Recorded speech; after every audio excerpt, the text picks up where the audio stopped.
A very good morning. We're glad you're still with us here on Morning at NTV as we do continue this broadcast this Friday. For those that are just joining us from wherever you are watching, we're coming to you live from the Kampala Serena Conference Center, and this is the postscript. We are looking at media coverage of the business and traders strike, the one that was occasioned apparently by the execution and implementation of the controversial A-freeze system by Uganda Revenue Authority.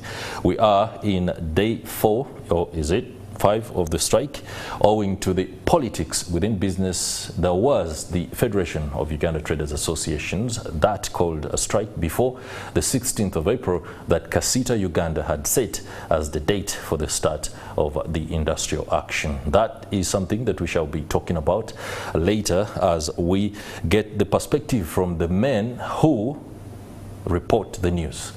And I'm now joined on set by Raymond Tamale, who's a reporter with Nation Media Group, and Jackson Onyango too, a reporter with Nation Media Group, specifically broadcasting with NTV. Many thanks for joining us, gentlemen. How are we doing this morning? Good morning.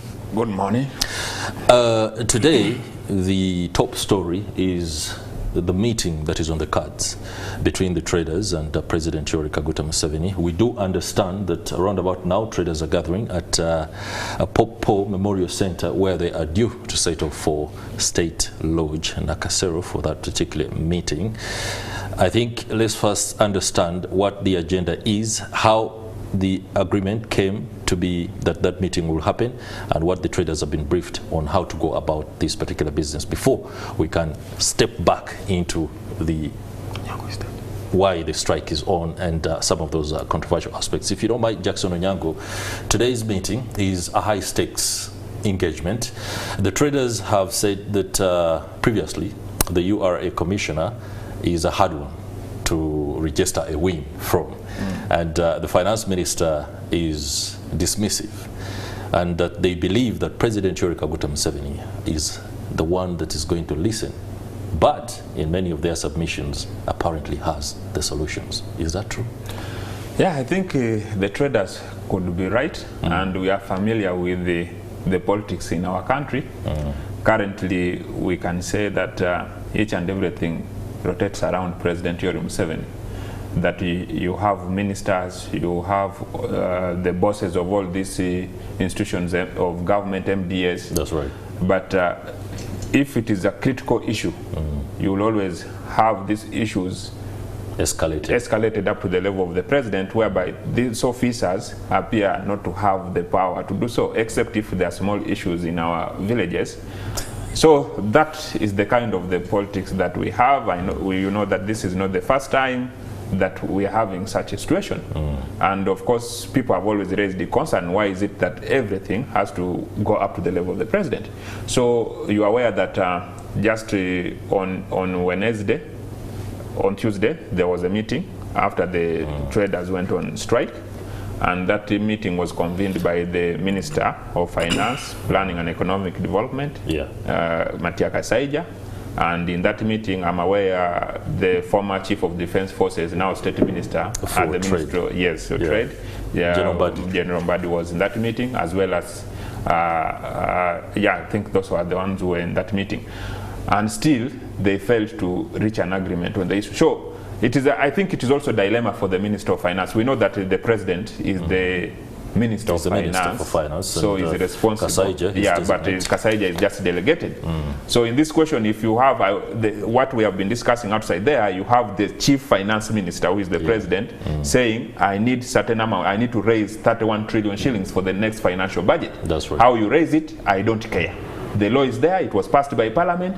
So basically, if you are a delegated minister who has these powers, you may not come out and say, we shall not collect these taxes. So that's why I think the things have to go up to the Chief Finance Minister, who has to come out and agree with these traders. That's right. Whether there are issues, for example, there will be reduction in taxes or not, if freeze, which is at the center of contention, will be paused for a moment.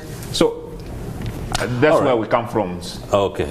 Raymond Tamale, I beg your indulgence that I'll be coming to you shortly. I now understand that Stephen Mbide is standing by at Popo Memorial Center where the traders are due to depart for that meeting with President Yoweri Kaguta Museveni. But there is a bit of tension as the police apparently doesn't want some stakeholders, including the media, at the place. Good morning, Stephen. Here in Deva at the Popopo Hotel is that police is trying now to stop Federation of Uganda Traders Association, Kata members, that is Kampala Traders Association. Some of them are just here getting ready to move to State House in Entebbe because they are headed for a meeting with the head of state, General Yoweri Kaguta Museveni, but I can see Fande Sechanzi from Uganda Police is trying to engage now the leaders of FUTA, Federation of Uganda Traders Association, is trying to stop them from getting here as they proceed towards Entebbe State House. Entebbe, I can see Godfrey Katongole.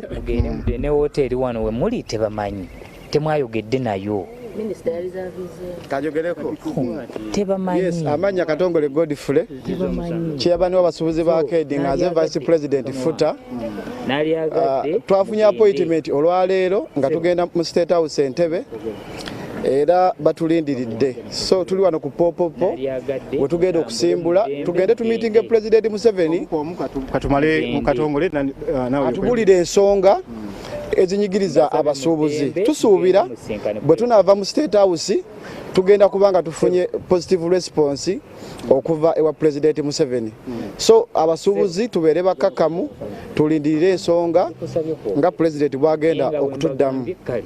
Ekyo kimala si afande kati wadde ogamba otya afande bagambe nawe bagambe tugende wa president nga bwe mugambye naye wote tebamanyi so tuve wano afande ndoza yafunye orders endala tuve wano ngera bwalabika tuve wano katugende tuve wano tugende Ochiwa waswa Sebo Ochiwa are you part of the trader? Are you part of these traders are heading towards his house? Yeah. You're saying police is chasing your way that you are not supposed to be meeting here. But what to zizo musango? Tugende. What to zizo musango wetukwate? Kyekyo tugende. Ndi bwenva wano nyinza okuddayo eka nebaka. Sitaagenda kulaba president. Tugende. Bakulembere Sebo. Go bakulembera afande? Era nyinza okuzingako empapula zange n'ebisale. Omwogezi wa FUTA. Abantu bano batambula. Sebo ensonga tuzitambuza era tusaba Mukama atukulemberemu omwoyo omutukuvu atulungamye tusobole okuzituusa obulungi.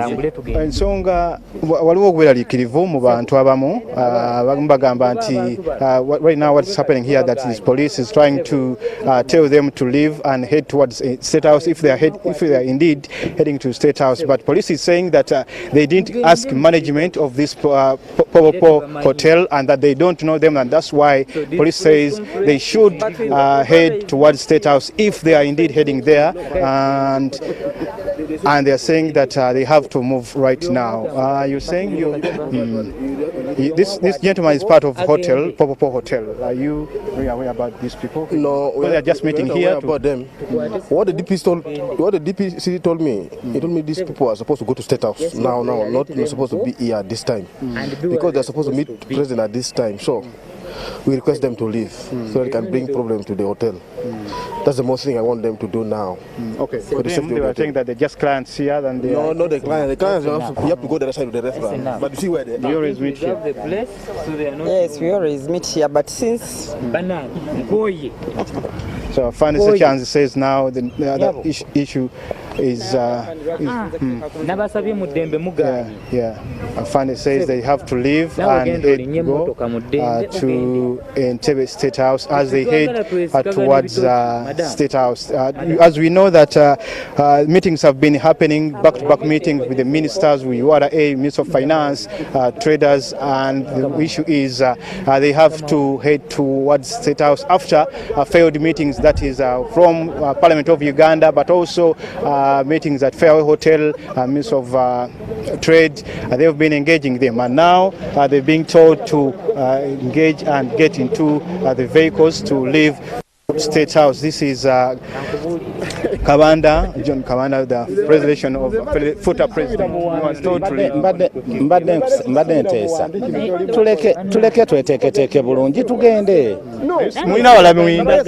Tubadde tulina bamemba abalala betulinda zino lipooti ze tutwala. Bagamba temwayogedde nabo. Kati poliisi kitwetaagisa okwogera nayo nga tuzze wano okweteekateeka tusobole okusimbula omulundi gumu. Nze mbadde nteesa poliisi ereke tutwala nga ba NMA. Tituyina kye tukoze wano, tetuyina. Minisita yabagaye musinkane wano okwe n'afande wuuyo akuyise. Nze mbadde nteesa twakanyiza ne minisita titusooka ku miitinga wano then tulyoke tusimbule mu mutima mulungi. Zino lipooti ze tutwala mu State House. Okay, poliisi egamba nti bebagaddewo eggwanga Uganda kati simanyi afande Ssekyanzi buli omu agende mu motoka ye, buli omu agende mu motoka ye muddembe, buli omu agende mu motoka ye. Embeera bwetyo bweri. This is Popo Hotel here at Ndeba as a section of the traders leaders, that is Federation of Uganda Traders Association, are getting ready to move to State House in Entebbe. Police is saying that they didn't seek for permission from the management of the hotel here, where they are meeting to waiting for others to board waiting vehicles that are going to take them to Entebbe as they move to Entebbe. Eno hoteli si yetugobawo. Poliisi yeri mu kutugoba. Eno hoteli tetuyina buzibu ebbanga lyonna tubadde nga tubeerawo nga tukubeera mu miitingi zaffe. Leero kigwa mu State House. President tusuubira otumiitinga. Kati soko abantu babule ensonga kiddala entuufu mugenda tutuusa president. Ekisooka kya byonna ensonga esinza otutwala esookera ddala Ssemasonga y'ensonga ya Ifris. Tukakasa tetunagenda okuva omukulembeze w'eggwanga nga Ifris estopingiddwa. Ensonga ey'okubiri tulina Abachina babadde batembeeya ebintu from one place to another nga batunda ebintu. Kitegeeza nti Abachina bano bamenya chain of distribution. Era nabo bayite bamusiga nsimbi okuva mawanga ag'enjawulo naye babadde batufuukira ekizibu. Kati essaawa eno nga batambuza ebintu okuva ku dduuka okutuuka ku dduuka bagenda Kasese ye manufacturer ate nga ye retailer ate ye distributor. Abo nabo twaba complaininzeeko. Tubadde tulina ensonga ey'okwata container zaffe n'omusolo mu kiro. Mbadde nteesa twogedde mu ddembe twayogedde kubadda naye simanyi lwaki mu mwagala bya mpaka. Afande Ssekyanzi buzibu ki? Simanyi lwaki mu mwagala bya mpaka. Nabasabye dda mu ddembe buli omu alinye emmotoka ye agende naye muganye. Si mu mutima mubi. Muganye. Bajagalaliza ekifo kino. Muganye eby'eddembe. Ate nammwe mmwe mumbonyaabonya kuba eby'eddembe bigamba. Bagamba bategeezeddwa State House bajasa okungana bukunganyi bagende. Sikigaana naye wegamba nti nno tebamanyiiko wano. Olimba hoteli si yetugoba wano. Njagala tubeere kiriya ku nsonga eno. Manager tebannatugobako wano. Tuli bakasitoma ba hoteli wagira naye mbadde mbasaba lwaki temugenda ng'afande bwagala. Meeting yabadde ina kubeera wano ssaawa 4 n'atugamba akooye kuba yabadde ava bweru mukyala Misa Kabanda. Kati essaawa zino we twogerera ate afande agamba mbu hoteli yetugoba wano. Nedda sebo hoteli tenaba tugobako wano ate tetuli bakozi bafu. Munaki mweraliikiridde poliisi okujja bagamba nti mugende. So okay, the issues that you're going to be presenting to State House, what the people are concerned, the traders are concerned that maybe you could when you get to Entebbe you may not present your issues. Yeah, of course, like now the way we are seeing things, we thought that when we meet. Okay. Afande Ssekyanzi says that enough is enough, and I should say that this is the situation. We shall keep you updated on what happens here at Popo Hotel in Ndeba, as Afande Ssekyanzi says that I should go off now. Now let me hand you back to studio. Still we shall be following up these people as they go to Entebbe. President all the challenges affecting traders. All right, Stephen Mbide, stay safe and ensure you are well within the procedures required there to ensure safety and peace. Our Stephen Mbide speaking to traders and the Federation of Uganda Traders Association, led there by Mr. Kabanda, who claim they are heading, they've been told to, of course, gather at Pope Paul Memorial Center Hotel so that they can depart for Entebbe State House. Apologies, earlier I had stated that that meeting would be happening at Nakasero State Lodge. No, the fact is that it will be at Entebbe. Allow me return to the studio and of course co-opting my colleagues, reporters with the Nation Media Group, Raymond Tamale and Jackson Onyango. Before we went live to Pope Paul Memorial Center Hotel, we had heard from Jackson Onyango on why the president in this country appears to be the final man on just about everything, even the matters that can be resolved by any other official. Allow me ask Raymond Tamale, you've just seen the scuffle between the traders and the Uganda police. It's clear that Uganda police is working under orders from above to deter a situation that we absolutely don't know, but that confrontation does tell a lot. However, one thing I've noticed is that there seem to be only traders from one association and not the rest, because we have I think 5 associations. Take us through what those associations do and what their mandate is, and your take on what you've just observed. So about the traders, there are quite a number of associations. There's FUTA, there's UTEA, there's KATA, then there's KASITA. But let's be clear, what is FUTA? FUTA is Federation of Uganda Traders Association. Then KATA is Kampala Arcadas Traders Association. Then there is KASITA, Kampala City Traders Association. Yes. And then there is UTEA. UTEA is more like about still Arcadas. So what happens that prior to meeting the president today, on Wednesday, the Minister for Kampala, Chofa Togabe, told the traders that, you know what, for you to meet the president, you need to sit down with your leaders and come up with a list. That's right. Come up with a list. If you come up with a list, list your names, and all of you are supposed to go to State House, are supposed to do a COVID test. Now, what maybe Mbide did not help us do is to ask them if they did a COVID test. Because all of them are claiming that they're going to State House, but how many of them will actually go to State House? Thank you so much. And before that, the Minister for Kampala said still that even though they do COVID test, the president is going to meet at the maximum of 100 or 200 people, and that's it. And that's it. But remember, all the associations have members who are registered under them. And just KASITA might have 1,000. So how many of you are going to meet the president? That's the issue. And also, you should not be forget the issue that whenever the president says he's going to meet traders or people who are stakeholders and having a voice to iron out their issues, they're going to go to State House at 10, but the president might meet them at 5 or even 6 when they're tired already. So they have the vigor. Is that a modus operandi for State House? No, the president is busy. He's a busy man. Okay. Yeah, he's a fountain of honor. So that means your meeting came in 2 days before, but he had a schedule for the whole week. So what am I going to meet the president? You can go to State House at 10, but meet him at 6. And by that time, because right now there are new problems too. So right now they're going to State House with a lot of venom. You're going to speak about this, if this, what. But then the guy tells you, the president is still busy. And you're going to meet him at 6. So by the time you eat, you have breakfast, you have lunch, you're tired.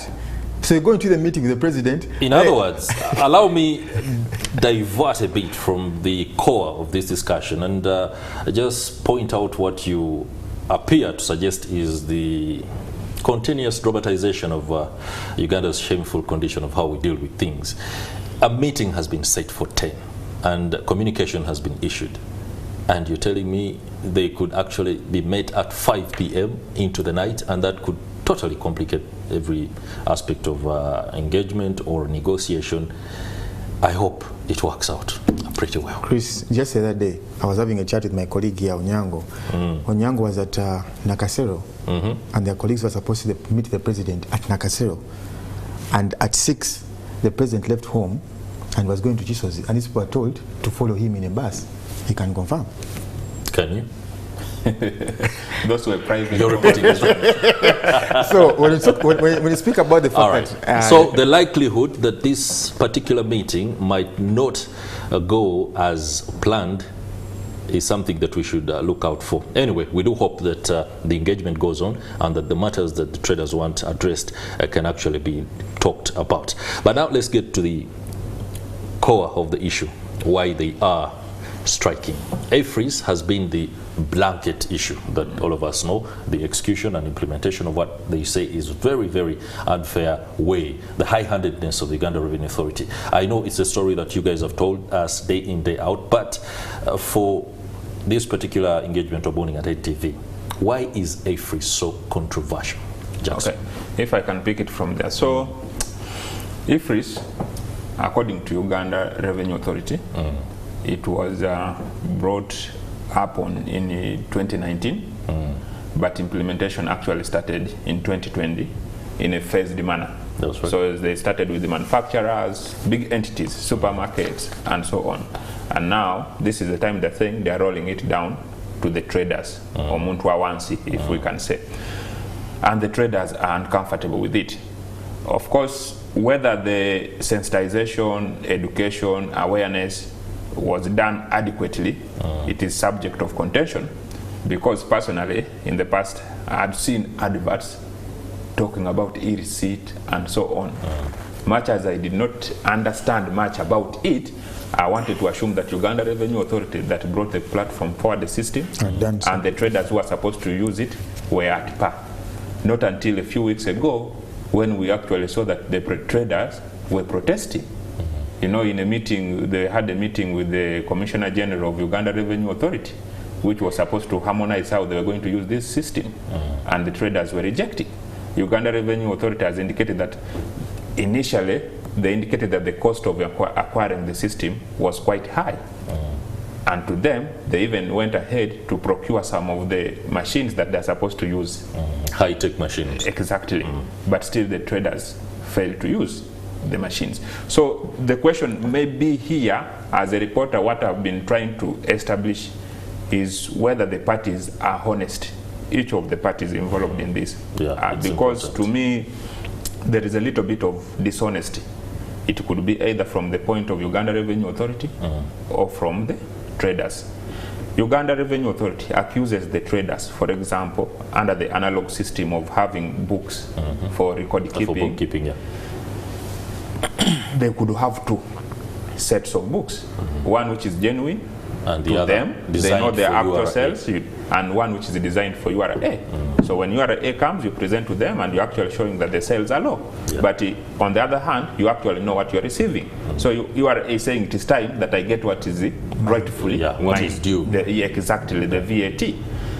And on the side of the traders, it seems that is an issue. Because even as we talk to them, right now if you talk to traders, IFRIS will come in a little bit in the debate, but they will talk about a lot of things, taxes being so high, you know, we are paying duplicated taxes, multiple of them, and so on. So it is the discussion now, it is a broader issue to do with the taxes rather than IFRIS as a system. Of course, IFRIS itself has its own issues. For example, URA says, you know, this system will help you to be transparent, even your own accounting, you'll need to do it, but people need to be educated how to use technology, even phones. People still fail. That's why you find in this era, a businessman who is worth millions of shillings is still holding this phone with buttons, not smartphone. So which means if you're going to tell them to shift from one technology to another, really they need to be educated. But it may not be as simple as it is said. Because we have seen one of the instruments that is being used by URA for regulation, it is stating that you must have constant power. That machine must be on full time. But we know our Uganda, even here, our generators are always running almost full time. So which means that itself is going to be an issue unless you are living in Mars or in the United States of America. But if you are living in Uganda, I doubt whether you are going to have your system running full time. So that, what does it mean? The traders have to get generators, or the owners of arcades need to power those buildings whenever there is no power. They are saying you need to have internet running full time, because this is system to system communication. Your system communicates with the Uganda Revenue Authority system so that they see whatever you are doing. Now that means an additional cost to the trader, because why would I need this system? Yes, you need to collect your tax, but to me it is a cost to me. It means also you have to bring somebody on board to run this system. So I think Uganda Revenue, if you're talking about IFRIS, Uganda Revenue Authority needs to be honest on its side. And the traders also need to be honest. If you're talking about penalty, for example, the penalty currently is about 6 million shillings. If the system goes off and you did not explain to URA properly or ahead of time, then there is a 6 million shillings penalty for a business which possibly in a month is not going to generate what we're talking about. As a penalty. So that's an issue to the traders. Well, that's very eye-opening. And Raymond, when you hear Jackson speak about the fact that the IFRIS controversy has simply been an effective vehicle to aid the traders in ensuring that their concerns are heard, especially around the raft of taxes that they are paying. I understand here that there are over 7. We have the import duty, VAT on importation, infrastructure levy, environmental levy, withholding tax, VAT after sale, and all this is apparently required in a single transaction cycle. So they have 8 concerns, and IFRIS provided the perfect opportunity. Actually, what happens is that the traders have been paying all these taxes. The last one, the previous one, which was more contentious, is the taxes they pay in kilos. Whereby, if you bring your goods from outside, they have to measure in kilos for you to pay your taxes to the taxman. That's right. So when IFRIS came about in the time whereby they're also paying taxes in kilos, they said, you know what, for us to seek the president, to see him and speak about the taxes we're paying, which are so many, it's better we hinge on the IFRIS, make noise about it, then we can speak to the president, and then he can address us about the different taxes we're paying that are quite many. Yesterday we spoke to a trader who was offloading his shoes. He said, I have no problem paying the taxes, but there are so many. You wake up in the morning, they tell you, you know what, your goods you bought are going to be measured in kilos. You say, it's okay, let me pay. Then the next morning here, your goods are going to be paid. So it's about the different taxes and the prices that keep on going up, inflating, going up and down. So you're not sure, because even if you're going to school and you're paying school fees for a kid, you want to be sure that I'm paying 1 million and that's it. If you go tomorrow, 1.5, 1.2. Okay. It distorts you, because at the end of the day, what happens is that a trader is paying from his profits, because you're paying before you even make the profits. That's right. So where am I getting the money from? You understand? Because, for example, IFRIS would have worked, but truth be told, the people who are in Chikubo, the people who have businesses who have a threshold of 150 million, 150 million VAT, are very, very few. Most of them in a local language, EDP. People who say, hustlers. People who say, I want a carton of UHT milk. The guy says, hey, Kanzi, madam, let me come. He goes somewhere, he brings a carton. So even if you put the machine in this system, the machine is 50 million. He has a capital of 1.5. How? It's not feasible. But you see, if I can chip in, Tamale, Uganda Revenue Authority is telling you this system is not for everybody. It is for people who have a threshold, a turnover of 150 million shillings, annually. So it means for you who is not up to that, even if you are 140 million, your turnover, you are not supposed to be on the system. However, there are other procedures of collecting taxes from you. That's why you see you have e-invoicing, which is from the manufacturers to the wholesalers, and then these other small traders, you may be required to show e-receipt that, you know what, I purchased these items from so and so, and this is my receipt here. But the question, in this whole debate, we can only thank traders for speaking for us, the consumers. Because why should it be that it is the traders making much noise about IFRIS? Because they will explain to you that VAT, value added tax, is a consumer tax. It means the person who consumes the final product is the one who bears the responsibility of this tax. Now the issue is, it should be every Ugandan outside there to be up in arms. Because what it means today, if you are going to buy, let's say, a kilogram of sugar or a bar of soap, for argument's sake, at 10,000 shillings, that's what manufacturer is giving you as a price, and he factors in the 18% as he sells to the wholesaler, the thing jumps by 1,800. So which means, in the actual sense, by the time the wholesaler is buying it, it is at 11,800 shillings. The wholesaler sells to a retailer. Now, the value at that point is no longer the 10,000. The value of the product you are buying is now at 11,800. And that is what the wholesaler is required also to subject to VAT. So which means it jumps from 11,800 to now about 13,000 something. So by the time it is reaching to me, you find that this product has actually jumped to 15,000. Now 5,000 shillings is what I'm paying for this product. It becomes painful to me, you know. As an employee, I'm already paying pay as you earn. NSSF. I'm paying, NSSF is my money, but it is being deducted from me at this point. So at the end of the day, what I take home has actually been reduced. But every item I'm buying in the market is already taxed. Yeah. So I think the question should be, why is it that? Because these traders are just collectors of this tax. They're supposed to collect and remit to Uganda Revenue Authority. So what people are asking outside there, why is it that it is the traders? Me, I'm only saying they are helping us to push our agenda, because it is most of us outside here are maybe ignorant. It's apathy within the population that people figure out that if I do go on to some sort of protest or strike, Uganda has had these incidents before, and people perhaps know the cost of protesting or the cost of sitting out and not working, and that's the resignation. First of all, let us speak about IFRIS. The picture which is in the traders downtown, it's a new tax. It's not even a tax. That's what they think, it's a new tax. Okay. Rather, it's a system, that is asking you, give me my VAT of 18%, you've been taking from consumers for all these years, remit it to me as URA. Everyone does his own business. Now the issue is, the trader feels like this VAT is mine. But remember, me and you as a consumer have been paying all this VAT for all this time. Actually, the question is, if we have been paying for all this time, why people were not complaining before IFRIS? It means people now know that this money they have been enjoying is going to be taken away. I can give you an example. I had a chat with a friend of mine who buys from China. That's right. He buys ties and all these accessories for weddings. He told me he buys a tie from China at 6,000. But he has the liberty of selling that same tie here at 25,000. That means he gets back 120% of the money. So what the issue is that the traders are already wealthy, but they still want to keep the 18% to themselves and not remit it to the taxman. And then there's a taxman who understands the amount of wealth they have.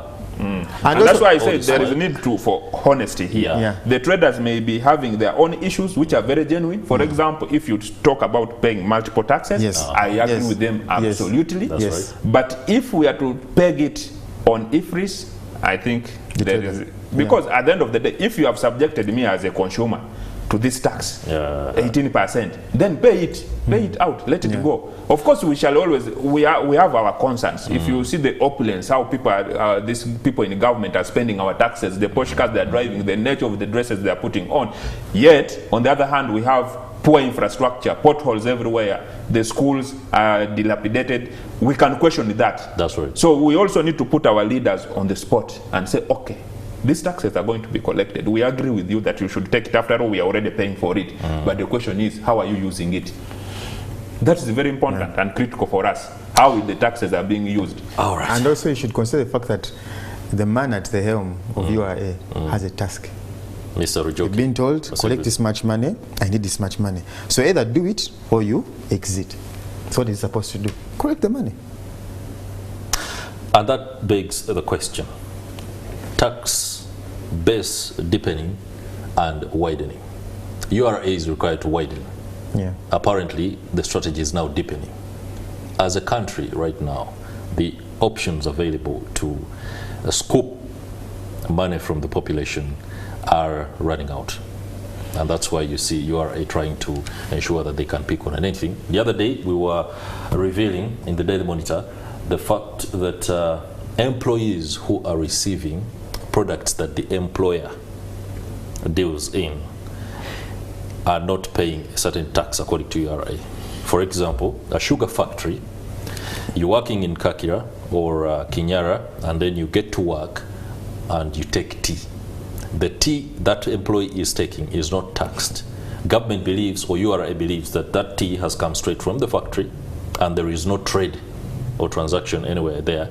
And now it has to come for the employee who takes that tea by way of ensuring that the employer pays a certain tax. Now, if the employer pays that tax, it means he's going to go back and say, hey, I've been paying Raymond Tamale 5 million Uganda shillings. Now I have again to pay tax because he has to take tea. That means I have to reduce his salary in order to meet this particular threshold. And that is a whole new spanner in the works of taxation. Have you come to terms yourselves with this kind of arrangement? I think, you know, tax collection, these come out of tax policies. that are proposed by the executive. They go through Parliament, and then Uganda Revenue Authority is just at the tail end, which is collecting these taxes. So there might be questions about the administration of the taxes, how they interpret the laws on what they are supposed to do, because like Tamale said, you have been tasked to collect. I understand for the next financial year, this authority is required to collect between 30 to 31 trillion shillings. That we are coming from a time when I think in the financial year 2020-21, it was about 25 trillion shillings or thereabout, same as this current financial year. So the question is, who are you going to collect these taxes from? The Uganda Revenue Authority in its system has about 5 million people who are registered as taxpayers or entities that pay taxes. So the question is, you will always keep looking, you will keep, because those in agriculture, the informal sector, it is hard to collect these taxes from them. That's why every time you have to look at VAT, because that's where you... Now, the problem with it is that each time you talk of VAT, you are instead squeezing me, who you're already squeezing through the pay as you earn. But the problem, the question is, it comes to our legislators. What are they doing? Because these things pass through them. Yes, the executive might come with overzealous demands and taxes and so on, but you are supposed to scrutinize these things. They go through your hands. Issues. You know, you remember during the debate during this financial year, the taxes were imposed on the diapers, and people were like, wait, why do you have to impose taxes on diapers? Because they are medical diapers, you know, and even these diapers have helped women to keep on jobs because they have to work. Now, if you are taking them back to the period of napkins, it means much time has to be spent cleaning these napkins. So taxes should not be there. But at the end of the day, we are talking of taxes being so it's more like so it cripples everybody. Fake productivity to give the impression that there is GDP moving forward. Yeah, I think the government needs just to be an enabler and widen, you know, enable people. Like Raymond, I like the initiative of SACCOs and so on. I think it's best done by URA to go out there and educate people. For example, I can tell you for a fact, there must be someone somewhere in Arua or Guru or Chenjojo who is employed by someone, but the money he is earning, maybe 1 million, is paid under the table.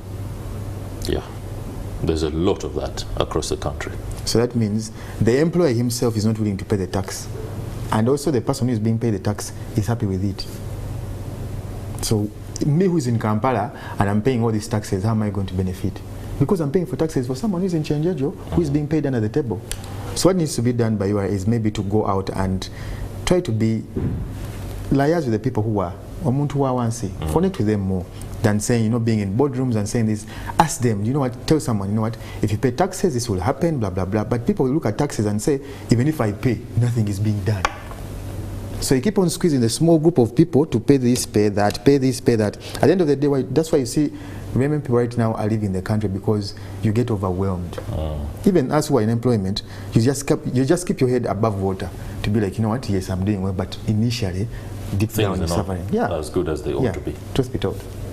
Interesting there. Now, this whole strike also presents opportunities. Like they say, whatever problem is thrown at you, there is an opportunity that comes with it. And the vendors and hawkers are apparently making some money. There isn't an ordinance, especially by KCCA, that streamlines their work. And there is already tension between Kasita Uganda and some of these vendors and traders.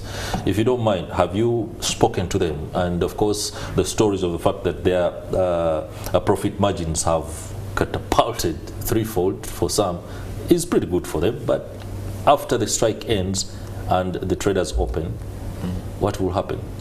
You see, another set of reality check. First of all, let me interject. Please do. Before Nyango comes in, the hawkers are actually people who have shops in arcades. You understand? For example, yesterday we talked to someone, he's called Mugabe. Mpaji, actually, he's called Mpaji.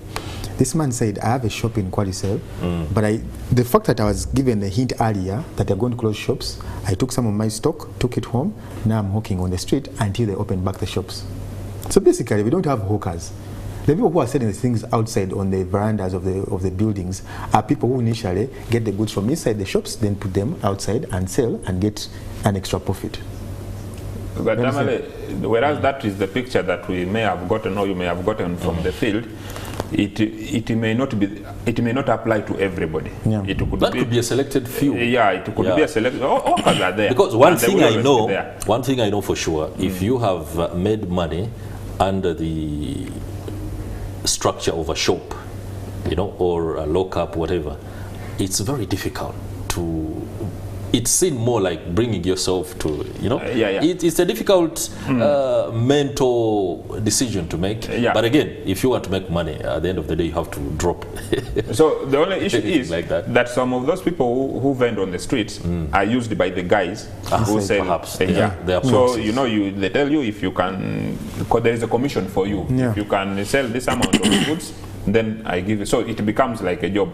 But getting back to the issue that we're talking about, whether they are making a kill during this period, possibly, I will say the picture that we got is to the contrary.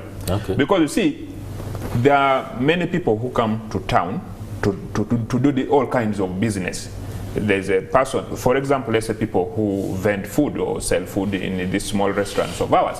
Would you say that they're making money right now? No. They are not, because all the arcades are closed. That's right. Now, even that applies to the people who may appear to be vending and they're making some money. Actually, they are there by themselves. Because a guy who would come here to town to carry on to do a different activity and at the end of the day ends up buying a bag has no reason to come to town at the moment. So there are no people. If you go downtown, the streets are basically empty, most of them, except for a few, Namrembe Road, Kwalsel Street or Wino and so on. You will see that there are many people, a beehive of activity, but actually there are no people buying these products because the people who buy these products are the people who do business in those arcades. At the end of the day, we were in Nansana yesterday and the people were telling us business is slow.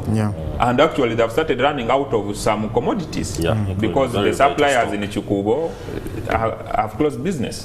Raymond, you're going to have to give us the final word, and if you don't mind, going into the weekend, do you see us tomorrow waking up to a Saturday and this has been resolved? Yes. The president has a solution? Yes. All right. The shops will be open by tomorrow. Do you know why? We are into the last week of the month of April. The person you're renting from the arcade needs the rent. It is next week, isn't it? Yep. You have to pay ground rent, you have to pay all. There are guys who put in their goods from China and they have to come in next week. So it's a catch-22. The traders want to close their shops, but the issue is that for how long are you going to close? For how long are you going to? Because we saw it from COVID. Many of them cried out to the government for a bailout because things were really bad. So for how long will they do this and sustain themselves into business and also come out of it as winners or as victors? Thank you very much. Raymond Tamale, reporter with the Nation Media Group and NTV in particular. And many thanks to you too, Jackson Onyango, also a reporter of the Nation Media Group and NTV in particular. Your submissions and perspective have emboldened our understanding of matters, but most importantly, you've given us an idea of what's going to happen next.